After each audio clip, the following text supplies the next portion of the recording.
Hi, it's Neil at Tool Stop TV here, and I'm with John Stark from Makita Power Tools. Here we've got the Makita BHR241RFE. It's a rotary hammer SDS Plus drill. It's an 18 volt cordless, part of the LXT range, but John's going to tell us a lot more about it. Cheers Neil, thank you. This machine has three features. We have a rotary only action, we have a rotary hammer action, and we have a chisel action only.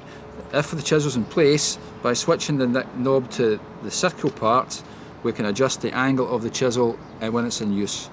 It has forward reverse action working off the trigger here, and as Neil said, it's SDS Plus, so it's a fairly straightforward pull back the chuck, release the drill bit, and then straight back in again, and it locks in place. So we'll drill some holes and let you see the machine in action. Before we do that, John, tell us a wee bit about the size of holes this is going to drill for us. In concrete, the maximum we'll do on an SDS Plus bit will be 20mm.